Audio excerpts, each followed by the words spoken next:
here.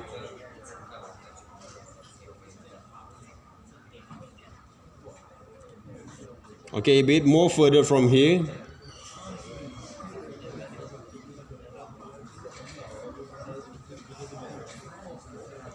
And then basically the hairline, the hairstyle there, okay?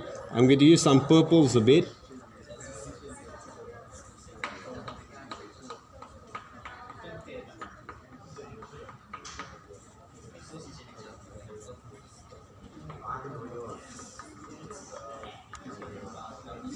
Okay, the colors of the head there, right?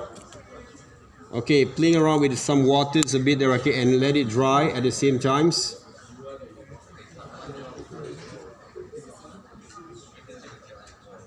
Maybe I'm going to change basically the colors of those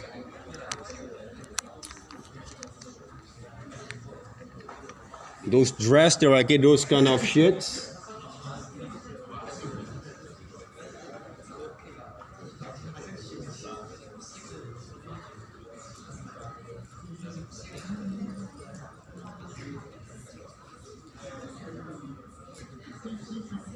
All right, now how actually I paint basically these trousers there, right? I'm covering basically the shadows.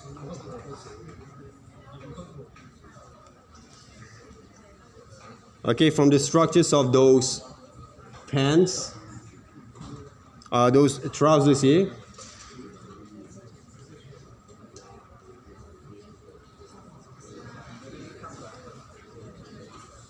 Very loose kind of method there, okay, that I'm going to work on it.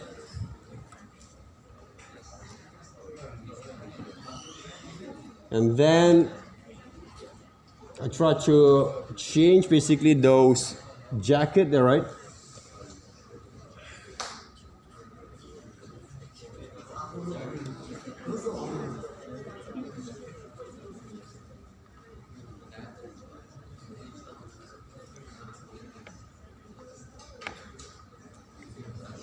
So what I'm going to do, I'm going to tackle basically the shadows area there first.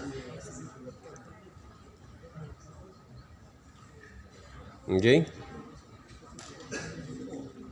Okay, this part, okay, the same thing. Okay, cover the shadows areas there first.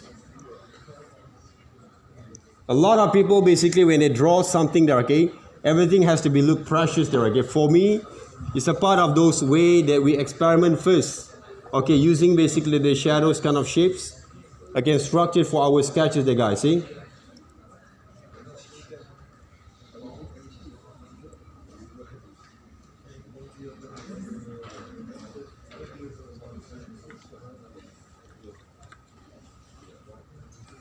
If you happens to basically mixed up basically your kind of color combination with different kind of colors, different kind of what we call that materials, go ahead there, guys, okay. But for me, what I can do from here, okay, I try to minimize basically the uses of colors there first and focus more on the proportions of our design there, right?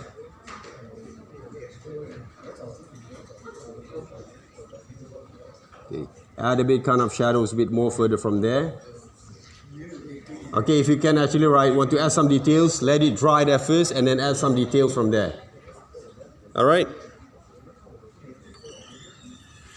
So this is basically, okay, some of those first layers of our illustrations there, okay. So you have to let it dry there first before you're going to add some detail from there. All right. All right, guys. Okay. This is basically, okay, one of the methods that I actually can apply, okay, but not the only one, okay, in order to work on that. So normally when we play with watercolors, okay, you have to be patient a little bit, okay. So we don't have to basically to add everything in half an hour basically to works. So normally we need more time there, okay, to add a bit more rendering on those details. But what I want you guys to look into there, okay, first.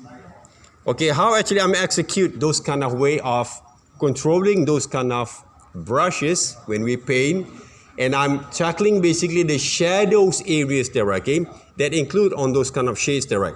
That's basically one of the techniques that we actually apply when it comes to do this marker rendering techniques back in the days. All right. We cannot actually just execute everything in a short time, so just like using those digital medias there, okay, nowadays. Okay.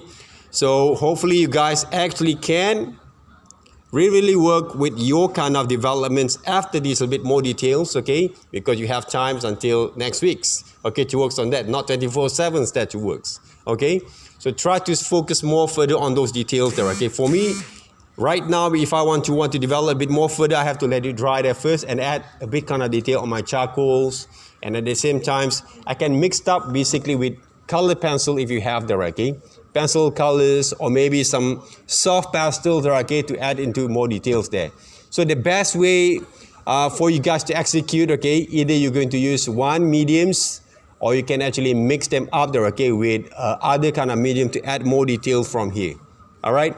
So the bottom line on this kind of illustrations to execute there, okay, is your drawings there first. All right. Okay.